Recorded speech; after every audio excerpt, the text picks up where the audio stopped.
Catherine Malabou's Ontology of the Accident was published in 2009.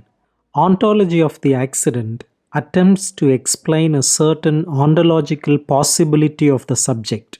The accident is an event of an ontological alteration of the subject, so radical that no trace of the previous self remains.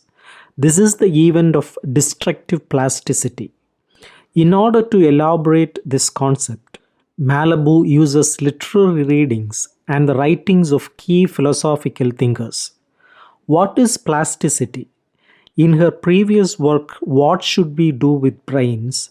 Malabou gives three definitions. First, brain plasticity is developmental, that which receives form through genetic determinism and gives form through creation of synaptic connections enabled through interactions with the world.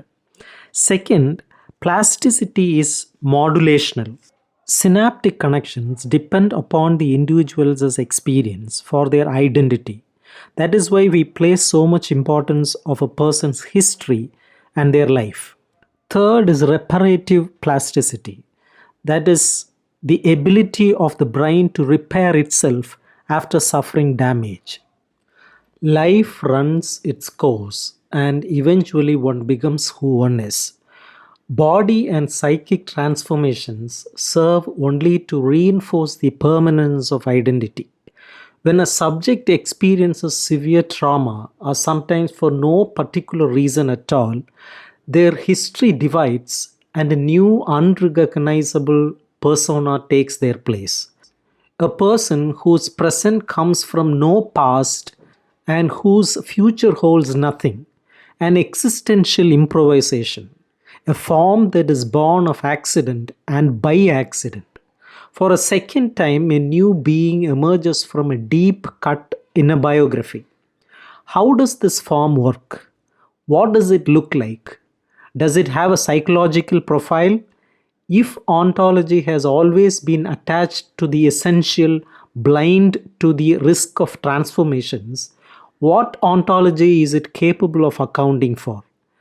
Can the plastic power of destruction explain the history of being? What can it tell us about the explosive tendency of existence that threatens each of us in secret? These are the questions Malabou discusses in Ontology of the Accident. According to Malabou, a subject is a neuronal being, one that is both essential and accidental. It is both material and historical. It is a becoming self by means of plasticity. Using neurological trauma as an example, Malabou urges us to consider the eventuality of destructive events in order to capture the unheard history of the subject. The ontology she presents is one of becoming that does not conform to positive aspects of plasticity.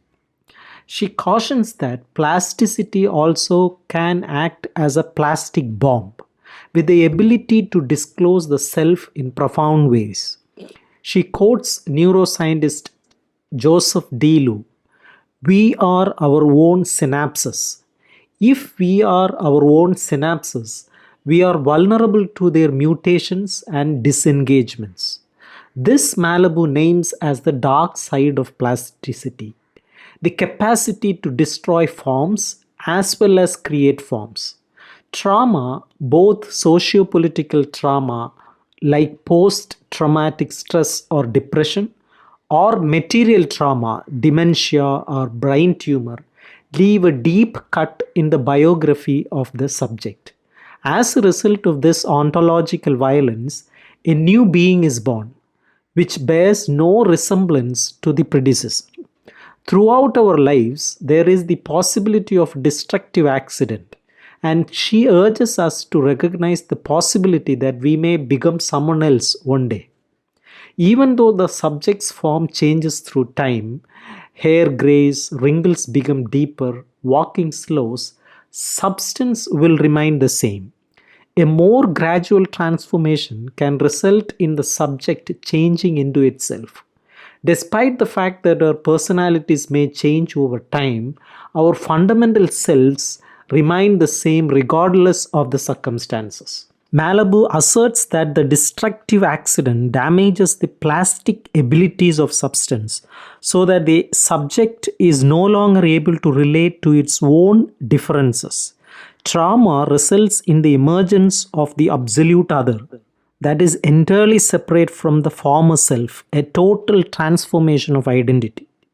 Trauma as a complete deviation of being is rarely present in Western imaginary. She gives examples, tales from Greek mythology, the tales of Metis, Menelaus, and Daphne, where divine transformation represented as a trick is temporary. In Kafka's The Metamorphosis, she finds the most successful attempt to approach this kind of accident. Destructive plasticity is characterized by coldness and indifferences. Malabou draws on the work of Antonio Damasio and its affiliation with Spinoza. Both writers emphasize the importance of the nervous system and emotions. The preservation of the conatus, or the desire for life, and its persistence to exist are expressed in the form of affects. Joy affirms the conatus, sorrow diminishes it. Neurobiological research has demonstrated that reason and cognition cannot develop normally without the support of affects.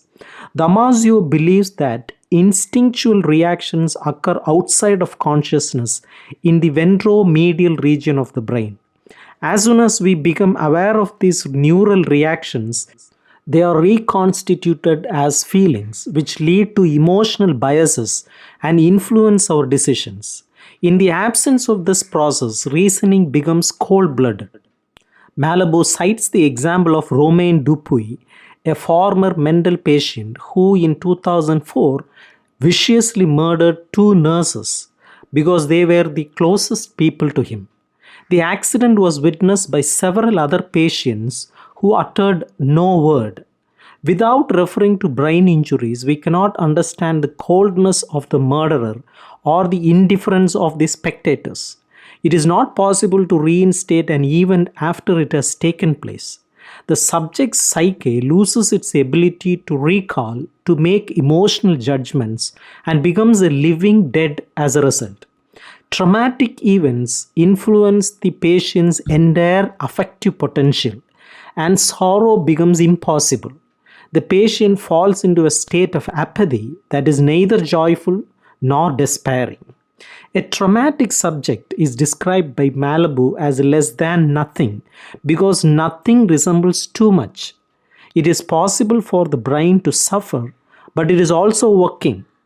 The psyche cannot stage knowledge of the accident itself because the event is completely blind to its hermeneutic dimension. Malabou seeks to think through the void of subjectivity because a brain-damaged identity, even as an absence from self, is well and truly a psyche. The void enunciates a possibility. The accident is a manner of life to say no to itself and no to continuity through affirmative plasticity.